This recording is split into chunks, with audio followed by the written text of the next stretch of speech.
Selamat pagi Bu Nisita dan teman-teman. Saya Novita Mawarsaro NIM 093 sebagai perwakilan dari kelompok 4 akan mempresentasikan tentang teknologi dan regulasi mengenai kasus bocornya data nomor induk kependudukan atau NIK dan sertifikat vaksin COVID-19. Kelompok kami terdiri dari Vincenti Airiani sebagai penyusun NIM 105, lalu ada Novita Mawarsaro NIM 093 sebagai presenter, ada Novianti NIM 103 sebagai anggota 1, Renani Dini Anggraini, NIM 104 sebagai anggota 2.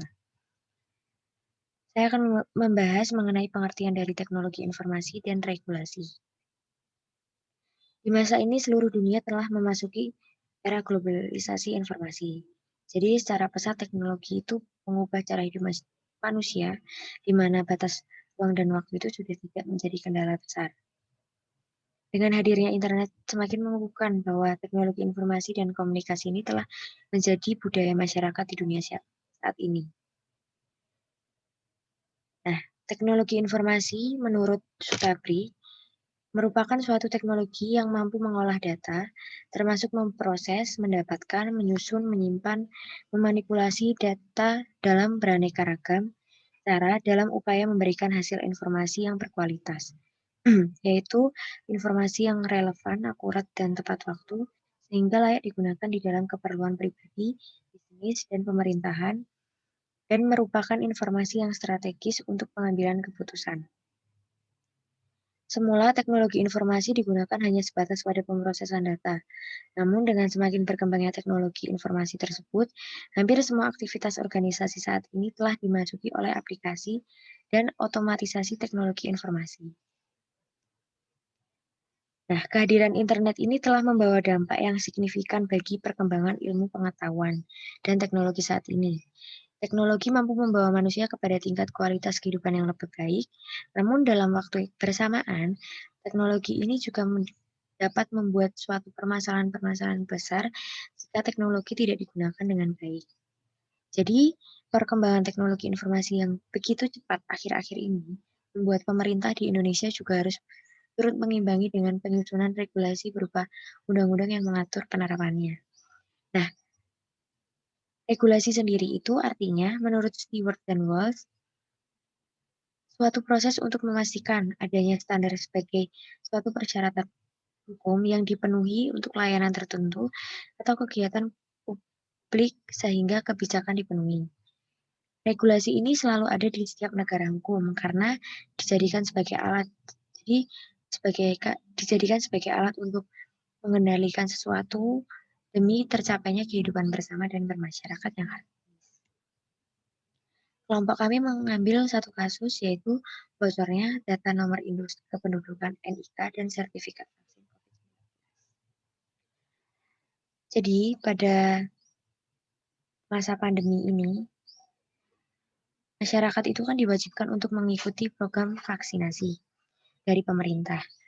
Nah, vaksinasi ini wajib diikuti oleh seluruh elemen masyarakat karena untuk syarat berpergian dan misalnya mau keluar kota, mau memasuki mal atau lain-lain. Jadi itu sebagai syaratnya.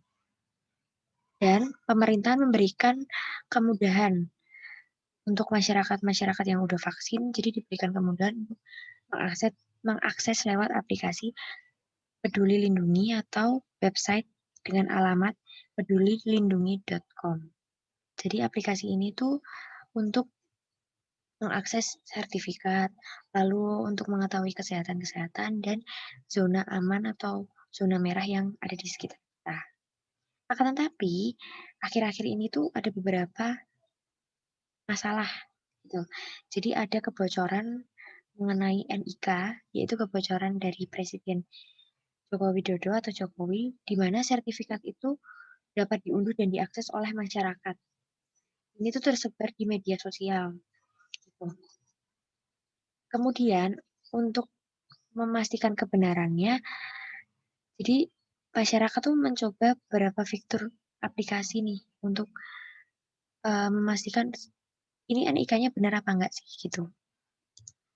Setelah itu, Kementerian Kesehatan, Badan Siber dan Sandi Negara dan Kementerian Komunikasi dan Informatika itu tuh menyebutkan bahwa NIK Jokowi ini bukan diakses dari aplikasi Peduli Lindungi, namun dia didapat karena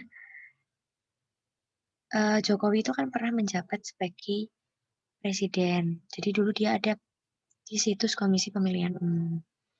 Tuh. Lalu pada tanggal 28 Agustus 2021, Kominfo ini menginfokan bahwa telah dilakukan migrasi. Jadi migrasi tersebut meliputi migrasi sistem layanan aplikasi dan juga database aplikasi Peduli Lindungi. Migrasi turut dilakukan terhadap sistem aplikasi Silacak dan sistem aplikasi PijiCare.